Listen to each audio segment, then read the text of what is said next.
This is the User Adoption Podcast with your host, Henrik Dagier. Who are you and what do you do?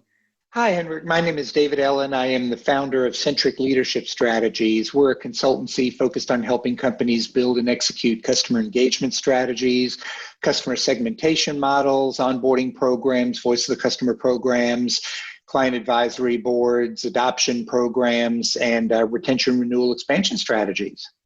David, how are you involved with user adoption?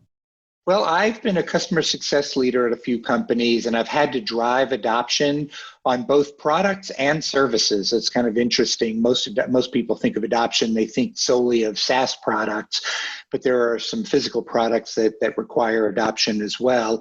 And now I have a consultancy that focuses on helping companies drive adoption, reduce churn, and increase expansion. David, what are the biggest challenges and successes you've seen with user adoption?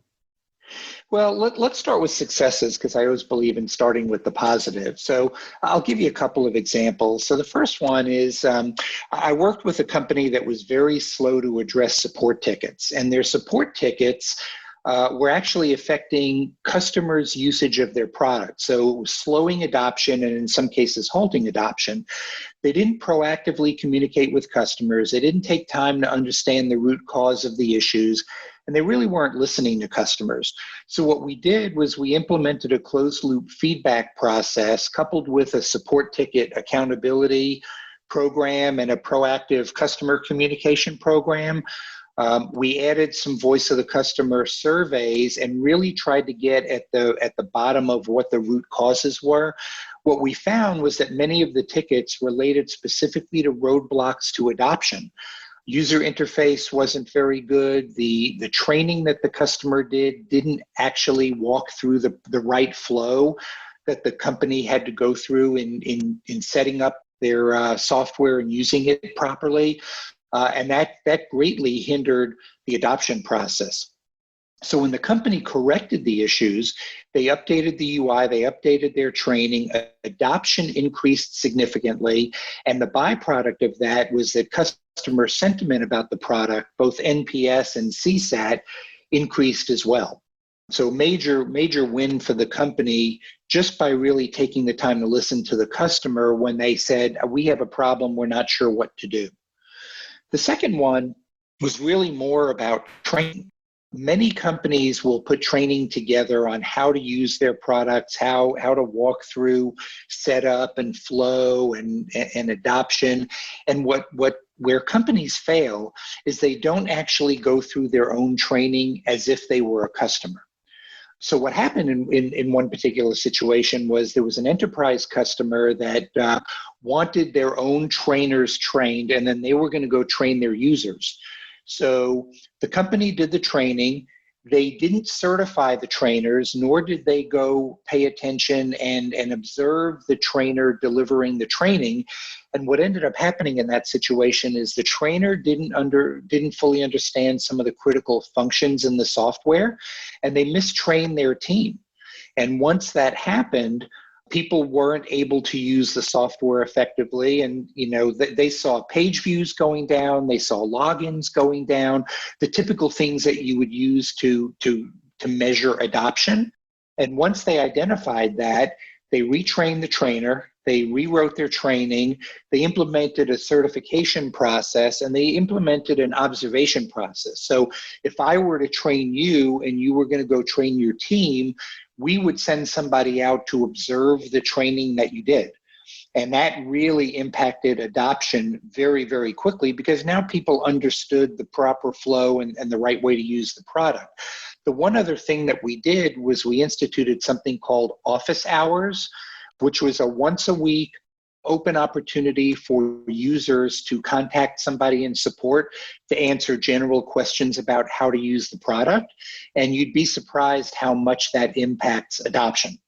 I'll switch to the negative side for a second. So challenges. We have, it's interesting. Companies create products, features, processes, and they don't take the customer perspective in mind. They don't actually actually go try to use their own software the way that a customer would use it. And I had a situation with a company where the product development team had a closed mindset of developing these features in a vacuum, features that they thought would be cool for customers, but they didn't consult customers. And it led to all kinds of problems with user adoption because their UI was just terrible.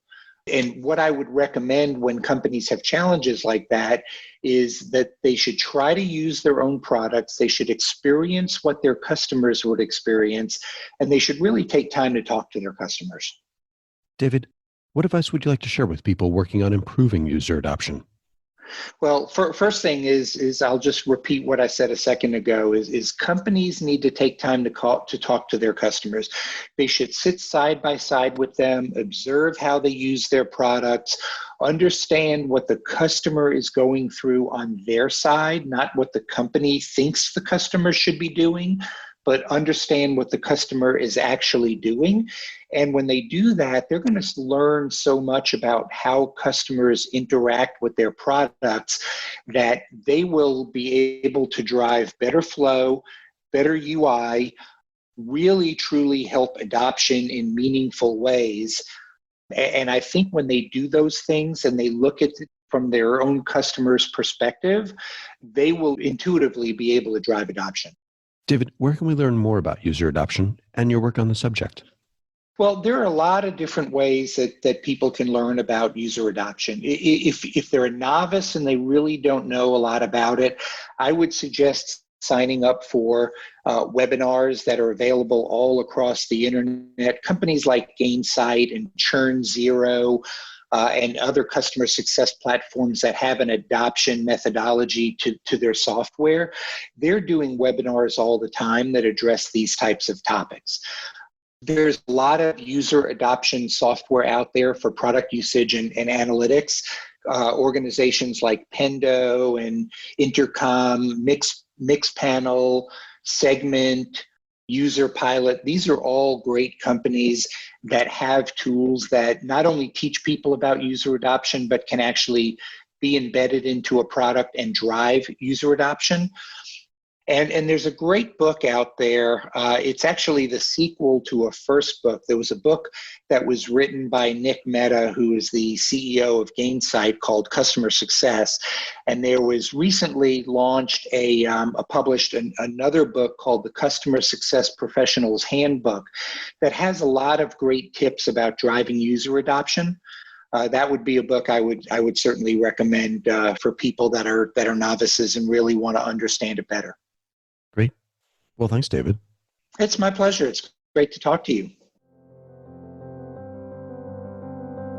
For more on this, visit useradoptionpodcast.com. Don't forget to please subscribe, rate, and review.